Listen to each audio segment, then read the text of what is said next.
Dewier wins almost every Bedwars game he plays. With a 1129 FKDR in solos, he's on a completely different level. Today we're breaking down exactly why, the decisions, timing and mechanics that make him nearly unbeatable. The first analysis got a ton of love and even Dewier himself approved it, so let's dive straight into part 2 and see why this guy dominates every lobby. Right at the start we see something Dewier always does on fast iron maps. He waits for exactly 27 iron, that gives him 64 blocks and a stone sword. With 64 blocks he has enough to rush, counter bridge or tower high if needed. And the stone sword gives him a massive advantage. Most players skip the stone sword and just rush with a wooden sword. A wooden sword deals 4 attack damage, meaning you need 5 hits to kill someone with full health. But a stone sword does 5 damage, making it a 4-hit kill.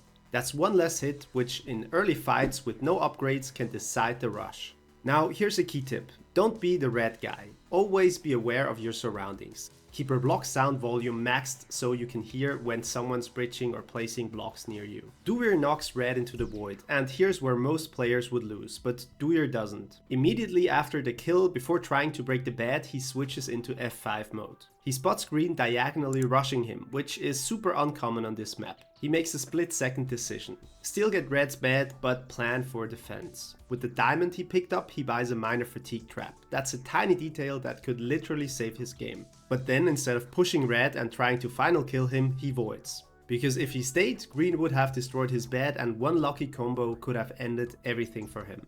This is the difference between reacting emotionally and playing smart. He voids after getting the bed, a risky but strategic choice. He knows he won't respawn fast enough to save his bed, but at least with the trap triggered, he'll know exactly when it breaks and can prepare. So now his bed is gone. Here's where 90% of players panic, but Dewier doesn't. Right after respawning, he immediately buys a fireball, a knockback stick and blocks, super fast. Why? Because he has got his quick buy menu memorized. Every slot, every item, no wasted clicks. That speed is very crucial when you're under pressure. He first wants to go up, but green is already too close, so he turns, surprises green, lands a few hits and disengages. There's absolutely no need to finish the fight. Instead, he makes a smart move. He fireball jumps. He launches himself up onto green's bridge to rush straight for green's base. This works so often. When you lose your bed, 90% of players chase blindly. They only see you as a final kill and are not prepared for a fireball jump. Getting a fireball jump like this gives you mobility, a counterattack option and often a free bed. And that's exactly what Dewier does. He turns defense into offense. After getting green's bed, he takes the generator, gets 6 gold and instead of saving for iron armor or an iron sword, he spends it on 2 golden apples. Smart choice. Regeneration and healing are far more valuable when you're 1 life away from elimination. He also buys another fireball and blocks.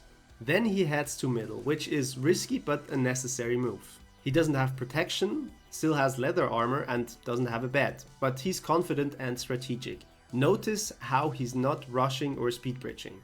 This is another lesson. Speed isn't everything.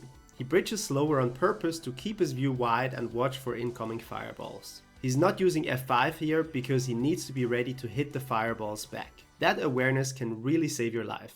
He's heading to mid for emeralds, planning for either a pearl or diamond armor. But look, he spots red collecting emeralds. That's dangerous. If red spends them, the game gets way longer and way harder.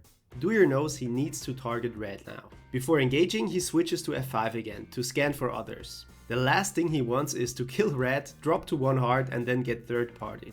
He confirms red is alone and undergeared. No protection and still leather armor, so the same stats as Dewier. He pre-gaps for the regen and the health buffer and can then confidently move in and sneak attack.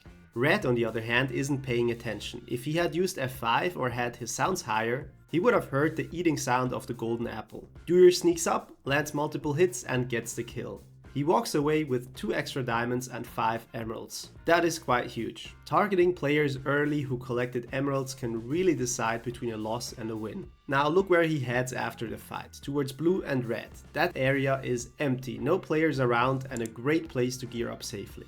Meanwhile, green has fallen into the void, so the only teams left are yellow and grey. He checks tab to see if the two teams are fighting, and indeed, yellow's health is at 6 HP. That's useful info for later decisions. Dewier does that quite often. We saw him doing that during the last analysis video too. He's very aware of all of his enemies. He checks tab very often to see which players are low to know when exactly he can engage. And he also reads the chat very carefully. So if someone gets killed, he knows this person is at their base right now. There's a ton of information in the chat which often gets overlooked. It's like having your own little radar across the whole Bedwars map. Okay, back to the gameplay. He buys sharpness, and here's a key choice moment. He could buy diamond armor, but instead he saves emeralds for a pearl. Because in Bedwars, when your bed is gone, a pearl is basically an extra life. Dewier doesn't like long games. The longer a game goes, the more stacked your opponent gets. He plays for tempo, always. So he goes aggro. He buys a pearl and an invis potion. His plan? Probably to farm gold at red for iron armor. But he spots gray at yellow's base. That's a free window. He ditches the armor plan and goes for gray's bed immediately. Perfect read of the situation. After taking gray's bed, he finally grabs enough gold for iron armor and picks up enough diamonds for protection. But instead of running back to upgrade, he stays on offense. Why? Because he knows gray was mid earlier. That means gray might already have emeralds for invis. He's not risking it. He goes straight to mid to hunt gray down. When arrived at mid, he can see both yellow and gray fighting at yellow's base. So as soon as yellow dies, Dewier knows gray's low. That's his cue. And here's where he uses one of the most overpowered combos in Bedwars. Invis potion plus knockback stick. He sneaks in invisible, lands one clean tap, and just like this, gray's gone. Please don't play like this guy. Have your in-game sound volume as high as possible so you can hear blocks when they are appearing. And also, if gray would have had a little bit more awareness, he would have seen that those blocks were appearing out of nowhere. And then he could have just stayed in a generator to camp and to block hit. And just like this, Dewier even picks up one extra emerald and he is ready to enter the final stage of the game. And again, F5 check. He never stops scanning. That's his secret weapon. His awareness is constant like a radar. He sees yellow incoming.